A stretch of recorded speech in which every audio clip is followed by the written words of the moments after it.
Hello everyone, welcome back to our channel Chandra's home world. ಇವತ್ತಿನ ವಿಡಿಯೋದಲ್ಲಿ ಯುಗಾದಿ ಹಬ್ಬದ ವ್ಲಾಗ್ನ ಶೇರ್ ಮಾಡ್ತಾ ಇದ್ದೀನಿ. ಇದು ಯಾವುದೇ ಥರದ ಇನ್ಫಾರ್ಮೇಟಿವ್ ವಿಡಿಯೋ ಅಲ್ಲ, ನ್ಯಾಚುರಲ್ ವ್ಲಾಗ್ನ ಶೇರ್ ಮಾಡ್ತಾ ಇದ್ದೀನಿ. ನಮ್ಮನೆಯ ಯುಗಾದಿ ಹಬ್ಬದ ಸೆಲೆಬ್ರೇಷನ್ ಯಾವ ಥರ ಇರುತ್ತೆ ಅನ್ನೋದನ್ನು ನೀವು ಈ ವಿಡಿಯೋದಲ್ಲಿ ನೋಡ್ತಾ ಹೋಗ್ತೀರಾ. ವಿಡಿಯೋ ಸ್ಟಾರ್ಟ್ ಮಾಡೋದಕ್ಕಿಂತ ಮುಂಚೆ ಚಾನಲ್ ಬಗ್ಗೆ ಒಂದು ಅಪ್ಡೇಟ್ನ ಕೊಡಬೇಕಾಗಿತ್ತು. ಇಷ್ಟು ದಿನ ವಾರಕ್ಕೆ 3 ವಿಡಿಯೋಸ್ನ ರಿಲೀಸ್ ಮಾಡ್ತಾ ಇದ್ದೆ, ದಿನ ಬಿಟ್ಟು ದಿನ ವಿಡಿಯೋನ ಪೋಸ್ಟ್ ಮಾಡ್ತಿದ್ದೆ. ಬಟ್ ಇನ್ಮೇಲೆ ಸ್ವಲ್ಪ ಎಡಿಟಿಂಗಿಗೆಲ್ಲ ನಂಗೆ ಜಾಸ್ತಿ ಟೈಮ್ ಟೇಕಿಂಗ್ ಆಗಿರೋದ್ರಿಂದ ವಾರಕ್ಕೆ 2 ವಿಡಿಯೋನ ಮಾತ್ರನೇ ಪೋಸ್ಟ್ ಮಾಡೋಣ ಅಂತ ಅಂದ್ಕೊಂಡಿದ್ದೀನಿ. ಯಾವ್ಯಾವ ದಿನ ಪೋಸ್ಟ್ ಮಾಡ್ತೀನಿ ಅಂತ ಕಮಿಂಗ್ ವಿಡಿಯೋಸಲ್ಲಿ ಅಪ್ಡೇಟ್ ಮಾಡ್ತೀನಿ. ಇನ್ನು without delay let start the video. ಇಲ್ಲಿ ನೀವು ಅಬ್ಸರ್ವ್ ಮಾಡೋದಾದರೆ ಪ್ರತಿ ಮನೆಯಲ್ಲೂ ಕೂಡ ಹಬ್ಬದ ಹಿಂದಿನ ದಿನದಿಂದಲೇ ಸೆಲೆಬ್ರೇಷನ್ಸ್ ಒಂದು ಸ್ಟಾರ್ಟ್ ಆಗುತ್ತೆ. ಪ್ರಿಪ್ರೇಷನ್ಸು ಪ್ರೀ ಪ್ಲಾನ್ಸ್ ಅನ್ನೋದು ಮಾಡ್ಕೊಳ್ತಾ ಇರ್ತೀವಲ್ವ. ನಾನು ಯಾವ ಥರ ಮನೇನ ಕ್ಲೀನ್ ಮಾಡ್ಕೊಂಡಿದ್ದೆ, ಯಾವ ಥರ ಡೆಕೋರ್ ಮಾಡ್ಕೊಂಡಿದ್ದೆ ಅನ್ನೋದನ್ನು ಲಾಸ್ಟ್ ವಿಡಿಯೋದಲ್ಲಿ ಪೋಸ್ಟ್ ಮಾಡಿದ್ದೀನಿ. ನಿಮ್ಗೆ ಇಂಟ್ರೆಸ್ಟ್ ಇದ್ದರೆ ಚೆಕ್ ಮಾಡಿ. ಇದು ಆ ವಿಡಿಯೋ ಕಂಟಿನ್ಯೂಷನ್ ಅಂತಲೇ ಹೇಳ್ಬೋದು. ಕ್ಲಾರಿಟಿ ಆಗಿರಲಿ ಅನ್ನೋದ್ರಿಂದ ಕೆಲವೊಂದು ಸ್ನಿಪ್ಪೆಟ್ಸ್ನ ಇಲ್ಲಿ ಆ್ಯಡ್ ಮಾಡಿದ್ದೀನಿ. ಇನ್ನು ಅವತ್ತಿನ ರಾತ್ರಿಯಲ್ಲಿ ಮಳೆ ಕೂಡ ತುಂಬ ಜೋರಾಗಿ ಬೀಳ್ತಾ ಇತ್ತು. ಈ ಟೈಮಲ್ಲಿ ನಾವು ಹೂಗಳೆಲ್ಲ ಕೂಡ ಕಟ್ಕೊಳ್ತಾ ಇದ್ವಿ. ಯೂಶ್ವಲಿ ಕೆಲವೊಂದ್ಸತಿ ಆಲ್ರೆಡಿ ಮಾಲೆ ಮಾಡಿರೋವಂಥ ಹೂಗಳನ್ನ ತರಿಸ್ಕೊಳ್ತೀವಿ, ಅಂದರೆ ಕಟ್ಟಿರೋವಂಥ ಹೂಗಳನ್ನೇ ತರಿಸ್ಕೊಳ್ತೀವಿ. ಇನ್ನು ಕೆಲವೊಂದ್ಸತಿ ಬಿಡಿ ಹೂಗಳನ್ನ ತರಿಸ್ಕೊಂಡು ಈ ಥರ ಮಾಲೆ ಮಾಡ್ಕೊಳ್ತೀವಿ. 2 ಇಯರ್ಸ್ ಬಿಫೋರ್ ಹೂವು ಎಲ್ಲ ಕಟ್ಟಬೇಕು ಅಂದರೆ ನಾನೇ ಎಲ್ಲ ಮಾಡ್ಕೊಳ್ಬೇಕಾಗಿತ್ತು. ಬಟ್ 2 ಇಯರ್ಸಿಂದ ಈ ಥರ ಏನಾದ್ರು ಸೂಜಿ ದಾರದಲ್ಲಿ ಹೂಗಳನ್ನ ಪೋಣಿಸ್ಬೇಕು ಅಂದರೆ ಮಕ್ಕಳೇ ಹೆಲ್ಪ್ ಮಾಡ್ತಿರ್ತಾರೆ. ಅವ್ರಿಗೆ ಒಂಥರ ಆ್ಯಕ್ಟಿವಿಟಿ ಥರನೂ ವರ್ಕ್ ಆಗುತ್ತೆ. ಅವ್ರು ತುಂಬ ಇಷ್ಟಪಟ್ಟು ಮಾಡುವಂಥ ಕೆಲಸ ಇದು. ಅಬ್ಸರ್ವ್ ಮಾಡಿದ್ರಲ್ಲ ಎಷ್ಟು ನೀಟಾಗಿ ಹೂವಿನ ಹಾರಗಳೆಲ್ಲನೂ ರೆಡಿಯಾಗಿದೆ ಅಂತ. ಅವ್ರು ಈ ಕೆಲಸ ಮಾಡೋಷ್ಟರಲ್ಲಿ ನಾಳೆ ಹಬ್ಬದ ಅಡುಗೆಗೆ ಬೇಕಾಗಿರುವಂಥ ಗ್ರಾಸರೀಸ್ ಎಲ್ಲ ಕೂಡ ನಾನು ಕಿಚನಲ್ಲಿ ಒಂದು ಕಡೆ ಜೋಡಿಸ್ಕೊಂಡಿದ್ದೀನಿ. ಊಟ ಮುಗಿಸಿ ಕಿಚನ್ ಎಲ್ಲ ಕ್ಲೀನ್ ಮಾಡಿ ಮಕ್ಕಳಿಗೆ ಈಗ ಮೆಹಂದಿನ ಹಾಕ್ತಾ ಇದ್ದೀನಿ. ಅಬ್ಸರ್ವ್ ಮಾಡ್ತಾ ಇರ್ಬೋದು ಮೆಹಂದಿ ಯಾವ ಥರ ಹಾಕಿದ್ದೀನಿ ಅಂತ. ಸೊ ಹಾಕ್ತಾ ಇದ್ದಂಗೆ ಮಗಳು ಒಂದು ಕೈಯಲ್ಲಿರೋ ಮೆಹಂದಿನ ಅರಿಸ್ಕೊಂಡು ಬಂದಿದ್ಲು. ಅದನ್ನು ಟಿಶ್ಯೂಯಿಂದ ಒರೆಸ್ಬಿಟ್ಟು ಮತ್ತೆ ಪ್ಯಾಚಪ್ ಮಾಡಿದೆ. ನೆಕ್ಸ್ಟ್ ಇವ್ರಿಗಿಬ್ರಿಗೂ ಹಾಕಿದ್ಮೇಲೆ ನಾನು ಹಾಕ್ಕೊಳ್ಬೇಕು. ನೆಕ್ಸ್ಟ್ ಇಲ್ಲಿ ನೋಡ್ತಾ ಇರೋವಂಥದ್ದು ಹಿಂದಿನ ದಿನ ಬೆಳಗಿನ ಟೈಮ್ ಮಾಡ್ಕೊಂಡಿರೋವಂಥದ್ದು. ಹಬ್ಬದ ದಿನ ಅರ್ಶಿನ ಕುಂಕುಮ ಬಾಗಿಲಿಗೆಲ್ಲ ಹಚ್ಚಿ ಗಂಧದಿಂದ ಅಲಂಕಾರ ಎಲ್ಲ ಮಾಡಬೇಕು, ಸ್ವಸ್ತಿಕ್ಕೆಲ್ಲ ಬರೀಬೇಕು ಅಂದರೆ ಸ್ವಲ್ಪ ಜಾಸ್ತಿ ಟೈಮ್ ಟೇಕಿಂಗ್ ಅಂತಲೇ ಹೇಳ್ಬೋದು. 5-10 ಮಿನಿಟ್ಸ್ ಸೇವ್ ಆದರೂ ಕೂಡ ಹರಿಬರಿಯಲ್ಲಿ ತುಂಬ ಹೆಲ್ಪ್ ಆಗುತ್ತೆ ಅನ್ನೋದ್ರಿಂದ ಹಿಂದಿನ ದಿನ ಬೆಳಗ್ಗೆನೇ ನಾನು ಈ ಥರ ಅರ್ಶಿನ ಕುಂಕುಮ ಎಲ್ಲ ನೀಟಾಗಿ ಬಾಕ್ಸಲ್ಲಿ ತುಂಬಿಸ್ಕೊಂಡು ಗಂಧನ ರೋಸ್ ವಾಟರ್ ಸ್ವಲ್ಪ ಅರಿಶಿನ ಹಾಕಿ ಮಿಕ್ಸ್ ಮಾಡಿ ಇಟ್ಕೊಂಡಿದ್ದೀನಿ. ಮೇನ್ ಡೋರ್ ಮೇಲೆ ಈ ಥರ ಸ್ವಸ್ತಿಕ್ ಅನ್ನೋದು ಬರಿತಾ ಇದ್ದೀನಿ. ಕೆಲವೊಬ್ರು ಶ್ರೀ ಅಂತ ಬರೀತಾರೆ, ಇನ್ನು ಕೆಲವೊಬ್ರು ಓಂ ಅಂತ ಕೂಡ ಬರೀತಾರೆ. ಸೊ ನೀವು ಯಾವ ಥರ ಬರೀತೀರಾ ಕಮೆಂಟ್ ಮಾಡಿ ತಿಳಿಸಿ. ಗಂಧದಿಂದ ಈ ಥರ ಅಲಂಕಾರ ಮಾಡಿ ಕುಂಕುಮದ ಬೊಟ್ಟನ್ನು ಇಡ್ತಾ ಇದ್ದೀನಿ. ಇದೇ ಥರನೇ ಬಾಗಿಲಿಗೆ ಅಂದರೆ ಹೊಸ್ತಿಲ್ಗೆ ಸೈಡಲ್ಲಿ ನಾನು ಅಲಂಕಾರ ಮಾಡ್ಕೊಳ್ತೀನಿ.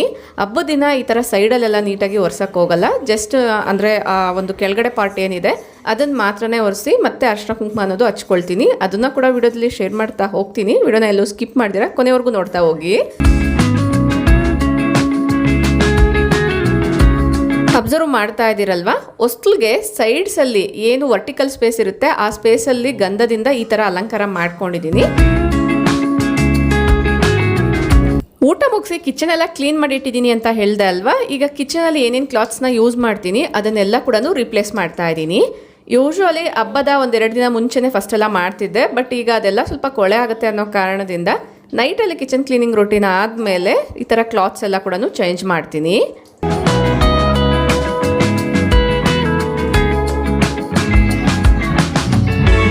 ಕರೆಕ್ಟಾಗಿ ಕೇಳಿಸ್ಕೊಂಡಿದ್ರೆ ನಮ್ಮ ಗೊಂಬೆ ಮಧ್ಯದಲ್ಲಿ ಹೆಲ್ಪ್ ಮಾಡ್ತೀರಾ ಅಂತ ಕೇಳ್ತಾಳೆ. ಸೊ ಅದಕ್ಕೆ ಕಾರಣ ನಾನು ಮೆಹಂದಿನ ಹಾಕಿದ್ದೆ ಅಲ್ವಾ ಕೈಗೆ, ಅದು ಪೂರ್ತಿ ಡ್ರೈ ಆಗಿದೆ. ಸೊ ಈಗ ರಬ್ ಮಾಡಿ ಆ ಮೆಹಂದಿನೆಲ್ಲ ತೆಗೆದ್ಬಿಟ್ಟು ನೀರಲ್ಲಿ ವಾಶ್ ಮಾಡ್ದಿರಾ ಇಮ್ಮಿಡಿಯೇಟ್ ಆಗಿ ವ್ಯಾಸ್ಲೈನ್ ಅಥವಾ ವಿಕ್ಸ್ನ ಅಪ್ಲೈ ಮಾಡೋದ್ರಿಂದ ಮೆಹಂದಿ ಕಲರ್ ತುಂಬ ಪರ್ಫೆಕ್ಟ್ ಆಗಿ ಬರುತ್ತೆ. ಅದ್ರ ಮೇಲಿರುವಂಥ ಮೆಹಂದಿ ಸಿಪ್ಪೆನ ತೆಗಿಯೋದಕ್ಕೋಸ್ಕರ ಹೆಲ್ಪ್ ಮಾಡಿ ಅಂತ ಕೇಳ್ತಿದ್ದಾಳೆ. ನಾನು ಈ ಕೆಲಸಗಳೆಲ್ಲ ಮುಗಿಸ್ಕೊಳ್ಳೋಷ್ಟರಲ್ಲಿ ಅವಳು ಕೂಡ ಆ ಒಂದು ಮೆಹಂದಿನ ನೀಟಾಗಿ ತೆಗೆದಿದ್ಲು. ಇನ್ನು ನೀವಿಲ್ಲಿ ಅಬ್ಸರ್ವ್ ಮಾಡಿದ್ರೆ ಕೆಲವೊಂದು ದೀಪಗಳನ್ನ ವಾಶ್ ಮಾಡ್ತಾ ಇದ್ದೀನಿ.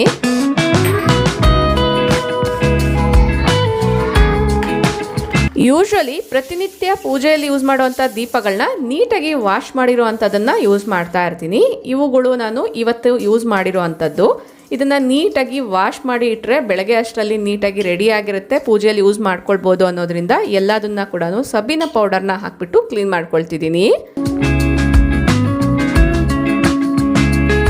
ಪೂಜಾ ರೂಮ್ನ ಬೇರೆ ಎಲ್ಲ ರೀತಿಯ ಪೂಜಾ ವೆಸಲ್ಸ್ನ ಯಾವಾಗ ಕ್ಲೀನ್ ಮಾಡ್ತೀನಿ, ವಾರಕ್ಕೊಮ್ಮೆ ನಾನು ಯಾವ ಥರ ಪ್ರೀಪ್ಲಾನ್ಡ್ ಆಗಿ ಮನೆ ಕ್ಲೀನಿಂಗ್ ರೊಟೀನ್ನ ಫಾಲೋ ಮಾಡ್ತೀನಿ ಅನ್ನೋದನ್ನ ಲಾಸ್ಟ್ ವಿಡಿಯೋದಲ್ಲೇ ಶೇರ್ ಮಾಡಿದ್ದೀನಿ. ನೀವು ಒಂದು ವಿಡಿಯೋನ ಚೆಕ್ ಮಾಡಿದ್ರೆ ಡೆಫಿನೆಟ್ಲಿ ನಿಮಗೆ ತುಂಬ ಇನ್ಫಾರ್ಮೇಷನ್ ಎಂದು ಸಿಗುತ್ತೆ.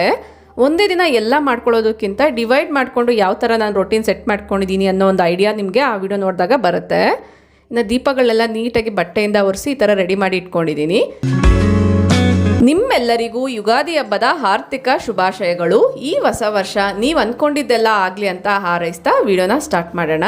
ಅಬ್ಸರ್ವ್ ಮಾಡ್ತಾ ಇದ್ದೀರಲ್ವಾ, ಹೊಸ್ಲನ್ನ ಒರೆಸಿ ಅರ್ಶಿನ ಕುಂಕುಮ ಹಚ್ಚೋದಕ್ಕೋಸ್ಕರ ರೆಡಿ ಆಗಿದ್ದೀನಿ. ಇಲ್ಲಿ ನೀವು ನೋಡ್ತಾ ಇರ್ಬೋದು, ನಾನು ವರ್ಟಿಕಲ್ ಸ್ಪೇಸಲ್ಲಿ ಏನು ಗಂಧದಿಂದ ಅಲಂಕಾರ ಮಾಡಿದೆ ಅದನ್ನು ಟಚ್ ಮಾಡ್ತಿಲ್ಲ. ಈ ಮಿಡಲ್ ಏರಿಯಾ ಏನಿದೆ ಇದಕ್ಕೆ ನಾನು ಅರ್ಶಿನ ನೀಟಾಗಿ ಹಚ್ಚಿಬಿಟ್ಟು ಅರ್ಶಿನ ಕುಂಕುಮದಿಂದ ಅಲಂಕಾರ ಮಾಡ್ಕೊಳ್ತಿದ್ದೀನಿ.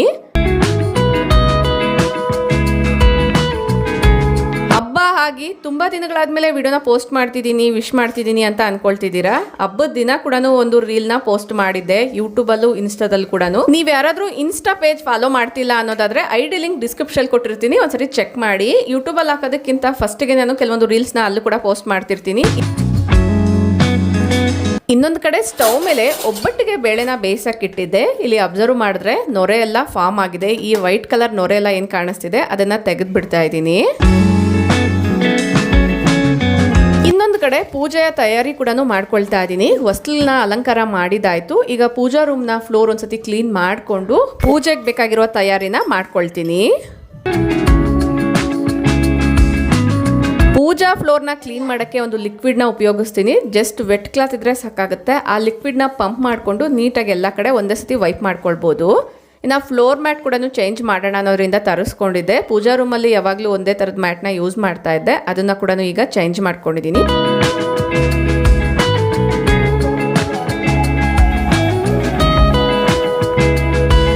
ಪೂಜಾ ರೂಮ್ ಹೊಸ್ಲನ್ನ ಕೂಡ ನೀಟಾಗಿ ಅಲಂಕಾರ ಮಾಡ್ಕೊಂಡಿದ್ದೀನಿ. ಅಷ್ಟರಲ್ಲಿ ಮಕ್ಕಳು ಸ್ನಾನ ಆಗಿ ಒಬ್ಬೊಬ್ಬರ ಕೆಳಗಡೆ ಬರ್ತಾ ಇದ್ದಾರೆ. ಇಲ್ಲಿ ನೀವು ಅಬ್ಸರ್ವ್ ಮಾಡ್ತಾ ಇರ್ಬೋದು.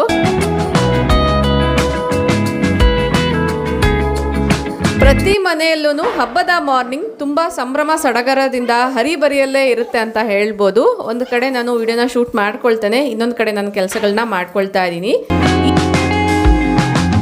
ಪ್ರತಿದಿನ ಅಕ್ಕಿ ತೊಳೆದಿರುವಂಥ ನೀರನ್ನ ಗಿಡಗಳಿಗೆ ಹಾಕ್ತಾ ಇರ್ತೀನಿ. ಹಬ್ಬ ಆಗಿರ್ಬೋದು, ಹರಿದಿನ ಆಗಿರ್ಬೋದು, ಇದೊಂದು ರೀತಿ ಹ್ಯಾಬಿಟ್ ಅಂತಲೇ ಹೇಳ್ಬೋದು.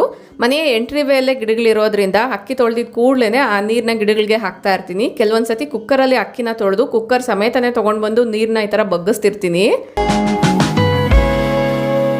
ಹಬ್ಬದ ಅಡುಗೆ ಅಂದರೆ ಸುಮಾರಷ್ಟು ರೆಸಿಪೀಸ್ನ ಮಾಡ್ತಾ ಇರ್ತೀವಿ. ಜಾಸ್ತಿ ಪಾತ್ರೆ ಸಿಂಕಲ್ಲಿ ಡಂಪ್ ಆಗಬಾರ್ದು ಅನ್ನೋದ್ರಿಂದ ಯೂಸ್ ಮಾಡಿದ ಕೂಡಲೇ ಇಮ್ಮಿಡಿಯೇಟಾಗಿ ವಾಟರ್ ವಾಶ್ ಮಾಡಿ ಒಂದು ಕಡೆ ಸೈಡ್ಗೆ ಇಟ್ಕೊಳ್ತಾ ಇದ್ದೀನಿ. ಇನ್ನೊಂದು ಕಡೆ ಇಲ್ಲಿ ಅಬ್ಸರ್ವ್ ಮಾಡ್ತಾ ಇರ್ಬೋದು, ಮೈದಾ ಹಿಟ್ಟನ್ನ ನೆನೆಸಿಟ್ಟಿದ್ದೀನಿ. ಹೆಸರು ಬೇಳೆನ ಅಂದರೆ ಕೋಸಂಬರಿಗೆ ಬೇಕಾಗಿರುವಂಥ ಹೆಸರು ಬೇಳೆನ ನೆನೆಸಿಟ್ಕೊಂಡಿದ್ದೀನಿ. ಹಬ್ಬ ಅಂದರೆ ರಂಗೋಲಿ ಕಂಪಲ್ಸರಿ ಅಲ್ವಾ. ತುಳಸಿ ಕಟ್ಟೆ ಹತ್ರ ಆಗಲೇ ರಂಗೋಲಿ ಎಲ್ಲನೂ ಹಾಕಿದ್ದೆ. ಈಗ ಪೂರ್ತಿ ನೀಟಾಗಿ ಡ್ರೈ ಆಗಿದೆ. ಯಾವ ಥರ ಕಾಣಿಸ್ತಾ ಇದೆ ಅಂತ ಅಬ್ಸರ್ವ್ ಮಾಡ್ಬೋದು. ಇನ್ನು ಗೇಟ್ ಹತ್ರ ಕೂಡ ಸಿಂಪಲ್ ಆಗಿ ರಂಗೋಲಿನ ಹಾಕಿದ್ದೀನಿ. ಕಲರ್ಸ್ ಎಲ್ಲ ಹಾಕ್ಬೋದು, ಬಟ್ ಎದುರುಗಡೆ ಕನ್ಸ್ಟ್ರಕ್ಷನ್ ವರ್ಕ್ಸ್ ಎಲ್ಲ ನಡೀತಾ ಇರೋದ್ರಿಂದ ತುಂಬ ಜಾಸ್ತಿ ಧೂಳು ಮಣ್ಣು ಎಲ್ಲ ಬರ್ತಾ ಇರುತ್ತೆ. ಸೊ ಅದಕ್ಕೋಸ್ಕರ ಸಿಂಪಲ್ ಆಗಿ ಈ ಥರ ರಂಗೋಲಿನ ಹಾಕೊಂಡಿದ್ದೀನಿ. ಈ ರಂಗೋಲಿ ಬಗ್ಗೆ ಕೂಡ ಸುಮಾರಷ್ಟು ಎಂಕ್ವೈರೀಸ್ ಬರ್ತಾ ಇದೆ, DMs ಕೂಡ ಮಾಡ್ತಿದ್ದೀರಾ ಇನ್ಸ್ಟಾದಲ್ಲಿ. ಅದ್ರ ಬಗ್ಗೆ ನಾನು ನೆಕ್ಸ್ಟ್ ವಿಡಿಯೋದಲ್ಲಿ ಅಪ್ಡೇಟ್ ಮಾಡ್ತೀನಿ. ಯುಗಾದಿ ಹಬ್ಬಕ್ಕಂತಾನೆ ಮಕ್ಕಳಿಗೆ ಕೆಲವೊಂದು ಆಕ್ಸೆಸರೀಸ್ ಎಲ್ಲ ತಂದಿದ್ದೆ. ಅದನ್ನ ಇಲ್ಲಿ ತೋರಿಸ್ತಾ ಅವ್ರಿಗೆ ಯಾವ್ದು ಮ್ಯಾಚ್ ಆಗುತ್ತೋ ಅದನ್ನ ಹಾಕ್ತಾ ಇದ್ದೀನಿ. ಮೊದಲೆಲ್ಲ ಮಕ್ಕಳನ್ನ ರೆಡಿ ಮಾಡಿಸಿ ನಾನು ರೆಡಿ ಆಗಬೇಕು ಅಂದರೆ ಅಷ್ಟು ಪೇಷನ್ಸೇ ಇರ್ತಿರ್ಲಿಲ್ಲ. ರೆಡಿ ಆಗೋದೇ ಬೇಡ, ನಾರ್ಮಲಾಗಿ ಚೂಡಿದಾರ ಹಾಕ್ಕೊಳ್ಳೋಣ ಅಂತ ಅಂದ್ಕೊಳ್ತಿದ್ದೆ. ಬಟ್ ಇತ್ತೀಚೆಗೆ ಸ್ಲೋ ಆಗಿ ಕೆಲಸಗಳು ನಡೆದ್ರೂ ಪರವಾಗಿಲ್ಲ, ಎಲ್ಲದನ್ನ ಡಿಸಿಪ್ಲಿನ್ಡ್ ವೇಯಲ್ಲಿ ಮಾಡಬೇಕು ಅಂತ ಸ್ವಲ್ಪ ನಿಧಾನವಾಗಿ ಮಾಡಿದ್ರೂ ಈ ಥರ 1 by 1 ಎಲ್ಲದನ್ನ ಮಾಡ್ಕೊಳ್ತೀನಿ.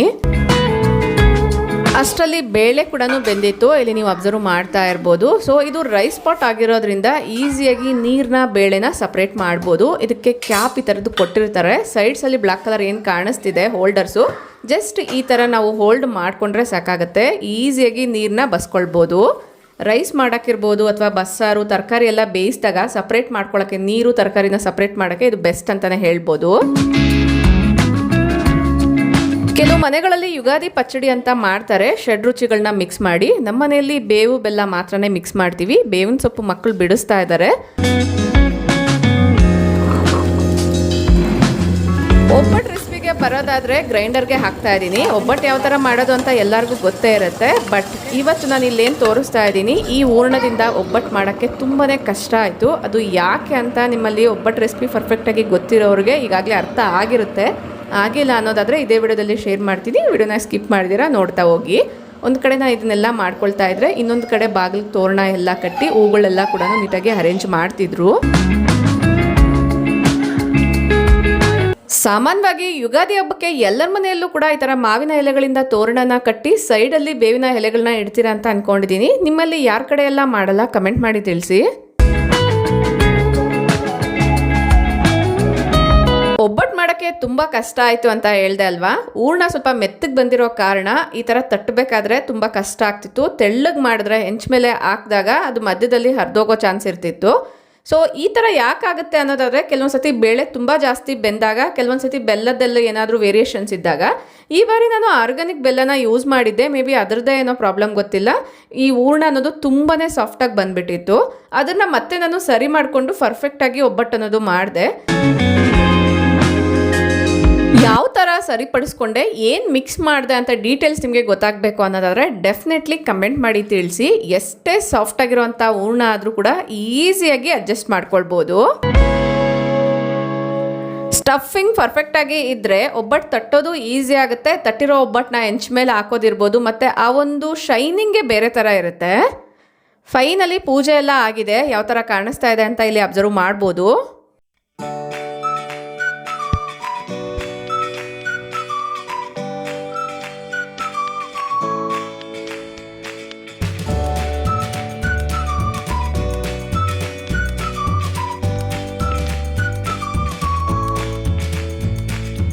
ನಿಮ್ಮ ಮನೆಯ ಯುಗಾದಿ ಹಬ್ಬ ಯಾವ ಥರ ಆಗಿತ್ತು, ನಿಮ್ಮ ಫೋಟೋಸ್ನ ನನಗೆ ಇನ್ಸ್ಟಾದಲ್ಲಿ ಶೇರ್ ಮಾಡಿ.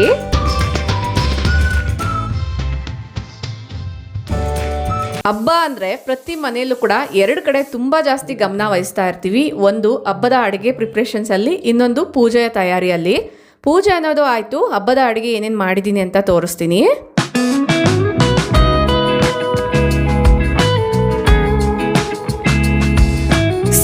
ರೆಸಿಪೀಸು ತುಂಬ ಗಡಿಬಿಡಿ ಏನು ಮಾಡಿರಲಿಲ್ಲ. ಸಿಂಪಲ್ಲಾಗಿ ಕೆಲವೊಂದು ರೆಸಿಪೀಸ್ನ ಮಾಡ್ಕೊಂಡಿದ್ದೆ. ತುಂಬಾ ಟೇಸ್ಟಿಯಾಗಿ ಬಂದಿತ್ತು.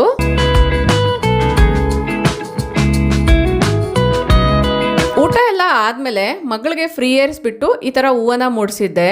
ನಿಮ್ಮಲ್ಲಿ ಯಾರಾದರೂ ಫ್ರೀ ಏರ್ಸ್ ಬಿಡೋ ಅಂಥವ್ರಿಗೆ ಇದು ಯೂಸ್ ಆಗುತ್ತೇನೋ ಅನ್ನೋದ್ರಿಂದ ಶೇರ್ ಮಾಡ್ತಿದ್ದೀನಿ.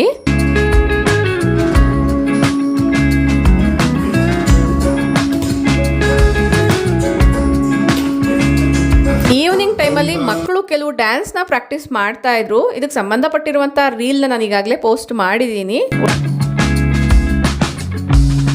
ಯುಗಾದಿ ಹಬ್ಬ ಅಂದರೆ ಹಬ್ಬಕ್ಕೆ ಎಷ್ಟು ಜನ ಕಾಯ್ತಾ ಇರ್ತಾರೋ, ನೆಕ್ಸ್ಟ್ ಡೇ ಬರುವಂಥ ಹೊಸ್ತಡಕಿಗೂ ಕೂಡ ಅಷ್ಟೇ ಜನ ಕಾಯ್ತಾ ಇರ್ತಾರೆ. ಹೊಸ್ತಡಕು ಇನ್ ದ ಸೆನ್ಸ್ ನಾನ್ ವೆಜ್ನ ಮಾಡ್ತೀವಿ. ಅದಕ್ಕೆ ಸಂಬಂಧಪಟ್ಟಿರುವಂಥ ರೀಲ್ಸ್ ಮತ್ತು ಶಾರ್ಟ್ನ ಪೋಸ್ಟ್ ಮಾಡಿದಾಗ ಸುಮಾರು ಜನ ನನಗೆ ಕಮೆಂಟ್ ಮಾಡಿ ಕೇಳಿದ್ದಾರೆ. ಇನ್ನು ಕೆಲವೊಬ್ರು DM ಮಾಡಿದ್ದಾರೆ ಬಿರಿಯಾನಿ ರೆಸಿಪಿನ ಶೇರ್ ಮಾಡಿ ಅಂತ. ಸೊ ಇಲ್ಲೇ ಇನ್ಕ್ಲೂಡ್ ಮಾಡ್ತಾ ಇದ್ದೀನಿ.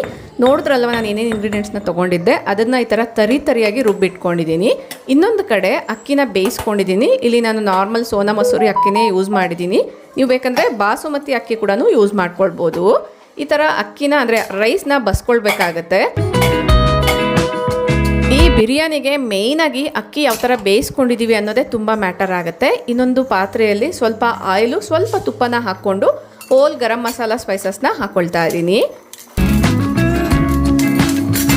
ಸ್ವಲ್ಪ ಸೋಂಪು ಜಾಸ್ತಿನೇ ಹಾಕ್ಕೊಳ್ತಾ ಇದ್ದೀನಿ, ಫ್ಲೇವರ್ ಇಷ್ಟ ಆಗುತ್ತೆ ಅನ್ನೋದ್ರಿಂದ. ಸಣ್ಣದಾಗಿ ಉದ್ದುದ್ದಾಗಿ ಹೆಚ್ಚಿಟ್ಕೊಂಡಿರುವಂಥ ಈರುಳ್ಳಿನ ಈ ಥರ ಸ್ಮ್ಯಾಶ್ ಮಾಡಿ ಹಾಕ್ತಾ ಇದ್ದೀನಿ. ಬಿಡಿಯಾಗಿ ಬರುತ್ತೆ, ಬೇಗ ಫ್ರೈ ಆಗುತ್ತೆ ಅನ್ನೋದ್ರಿಂದ. ಬಿರಿಯಾನಿ ಯಾವುದೇ ಮೆಥಡಲ್ಲಿ ಮಾಡಿದ್ರೂ ಕೂಡ ಈರುಳ್ಳಿನ ಚೆನ್ನಾಗಿ ಬ್ರೌನ್ ಆಗೋವರೆಗೂ ಕೂಡ ಫ್ರೈ ಮಾಡ್ಕೊಳ್ಬೇಕಾಗತ್ತೆ. ಈರುಳ್ಳಿ ಚೆನ್ನಾಗಿ ಫ್ರೈ ಆಗಿದೆ, ಕಂದು ಬಣ್ಣಕ್ಕೆ ಬಂದಿದೆ ಅಂದಾಗ ನಾವು ರುಬ್ಬಿಟ್ಕೊಂಡಿರುವಂತಹ ಮಸಾಲೆನ ಇದರಲ್ಲಿ ಹಾಕ್ಕೊಂಡು ಚೆನ್ನಾಗಿ ಮಿಕ್ಸ್ ಮಾಡ್ಕೊಳ್ಬೇಕಾಗತ್ತೆ. ಇದೆಲ್ಲ ಕೂಡ ಹಸಿ ಮಸಾಲೆನೇ. ಇದು ಹಸಿ ವಾಸನೆ ಹೋಗೋವರೆಗೂ ನೀಟಾಗಿ ಫ್ರೈ ಮಾಡ್ಕೊಳ್ಳಿ. ಅರ್ಧ kg ಮಟನ್ನ ನೀಟಾಗಿ ತೊಳೆದು ಸ್ವಲ್ಪ ಉಪ್ಪು, ಅರಿಶಿನ, ಧನಿಯಾ ಪುಡಿ, ಖಾರದ ಪುಡಿನ ಹಾಕ್ಬಿಟ್ಟು ಒಂದು 4 ವಿಸಿಲ್ ಹೊಡೆಸ್ಕೊಂಡಿದ್ದೆ. ಅದನ್ನು ಈಗ ಡೈರೆಕ್ಟಾಗಿ ಈ ಒಂದು ಪಾತ್ರೆಯಲ್ಲೇ ಹಾಕ್ಬಿಟ್ಟು ಚೆನ್ನಾಗಿ ಮಿಕ್ಸ್ ಮಾಡ್ಕೊಳ್ತಾ ಇದ್ದೀನಿ.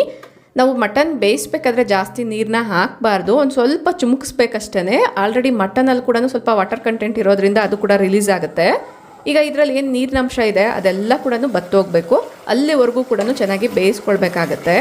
ಮಟನ್ ಆಗಿರೋ ಕಾರಣ ಕುಕ್ಕರಲ್ಲೇ ಮೊದಲು ಬೇಯಿಸ್ಕೊಂಡು ಹಾಕ್ಕೊಂಡಿದ್ದೀನಿ. ಚಿಕನ್ ಆದರೆ ಮೊದಲೇ ಬೇಯಿಸೋ ಅವಶ್ಯಕತೆ ಇಲ್ಲ, ಡೈರೆಕ್ಟಾಗಿ ಹಾಕ್ಕೊಳ್ಬೋದು. ಅಬ್ಸರ್ವ್ ಮಾಡಿದ್ರಲ್ಲ ಮಟನ್ ಪರ್ಫೆಕ್ಟಾಗಿ ಬಂದಿದೆ. ಈ ಟೈಮಲ್ಲಿ ನಾನು ಒಂದು ಟೊಮೊಟೊ ಹಣ್ಣನ್ನ ಮಿಕ್ಸ್ ಮಾಡ್ತಾ ಇದ್ದೀನಿ. ಈ ಸ್ಟೇಜಲ್ಲೇ ಸ್ವಲ್ಪ ಧನಿಯಾ ಪೌಡರು, ಬಿರಿಯಾನಿ ಪೌಡರ್ನ ಹಾಕ್ಕೊಳ್ತಾ ಇದ್ದೀನಿ. ಬಿರಿಯಾನಿ ಪೌಡರ್ ಇಲ್ಲ ಅಂದವರು ಚಿಲ್ಲಿ ಪೌಡರ್ ಮತ್ತು ಗರಂ ಮಸಾಲ ಪೌಡರ್ನ ಹಾಕ್ಕೊಳ್ಬೋದು. ಒಂದ್ಸತಿ ಮಿಕ್ಸ್ ಮಾಡಿ ಟೇಸ್ಟ್ನ ಚೆಕ್ ಮಾಡಿ, ಉಪ್ಪೇನಾದರೂ ಬೇಕು ಅಂದರೆ ಇದೇ ಸ್ಟೇಜಲ್ಲೇ ಹಾಕಬೇಕಾಗತ್ತೆ. ಮಟನ್ ಬೇಯಿಸ್ಬೇಕಾದ್ರೂ ಸ್ವಲ್ಪ ಉಪ್ಪು ಹಾಕಿರೋ ಕಾರಣ ನೋಡ್ಕೊಂಡು ಹಾಕ್ಕೊಳ್ಬೇಕಾಗತ್ತೆ. ಈಗ ಒಂದ್ಸತಿ ಎಲ್ಲದನ್ನ ಚೆನ್ನಾಗಿ ಮಿಕ್ಸ್ ಮಾಡಿ ಒಂದು 2 ರಿಂದ 5 ನಿಮಿಷ ಕುದಿಸ್ಕೊಂಡು ಕಟ್ ಮಾಡಿ ಇಟ್ಕೊಂಡಿರುವಂಥ ಕೊತ್ತಂಬರಿ ಪುದೀನ ಸೊಪ್ಪನ್ನ ಹಾಕ್ಕೊಂಡು ಚೆನ್ನಾಗಿ ಮಿಕ್ಸ್ ಮಾಡಿ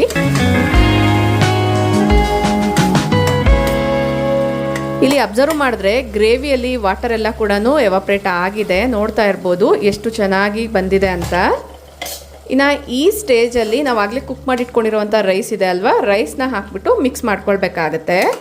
ನೀವು ಎಷ್ಟು ಜನರಿಗೆ ಮಾಡ್ತಿದ್ದೀರಾ, ಎಷ್ಟು ಮಟನ್ ಕುಕ್ ಮಾಡ್ತಿದ್ದೀರಾ ಅನ್ನೋದ್ರ ಮೇರೆಗೆ ನಾನು ಈಗ ಏನೇನು ತೋರಿಸ್ತೀನಿ ಇಂಗ್ರೀಡಿಯೆಂಟ್ಸ್ ಅದನ್ನೆಲ್ಲ ಚೇಂಜ್ ಮಾಡ್ಕೊಳ್ಳಿ. ಈಗ ಒಂದ್ಸತಿ ಚೆನ್ನಾಗಿ ಮಿಕ್ಸ್ ಮಾಡೋಣ. ರೈಸ್ನ ನಾನು ತೀರಾ ಜಾಸ್ತಿ ಉದ್ರುದ್ರಾಗಿ ಮಾಡಿಲ್ಲ, ತೀರಾ ಜಾಸ್ತಿ ಸಾಫ್ಟಾಗಿ ಬೇಯಿಸಿಲ್ಲ.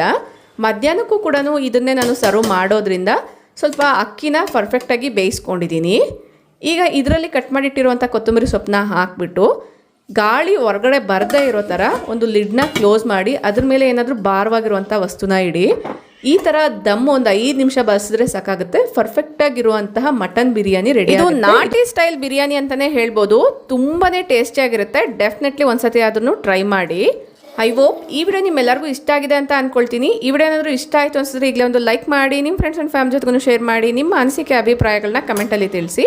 ಇನ್ನೊಂದು ಇಂಟ್ರೆಸ್ಟಿಂಗ್ ಆಗಿರುವಂಥ ವಿಡಿಯೋ ಜೊತೆಗೆ ಮತ್ತೆ ಸಿಗ್ತೀನಿ. ಅಲ್ಲಿವರೆಗೂ ಟೇಕ್ ಕೇರ್, ಬಾಯ್ ಬಾಯ್, ನಮಸ್ತೆ, ಥ್ಯಾಂಕ್ ಯು ಫಾರ್ ವಾಚಿಂಗ್.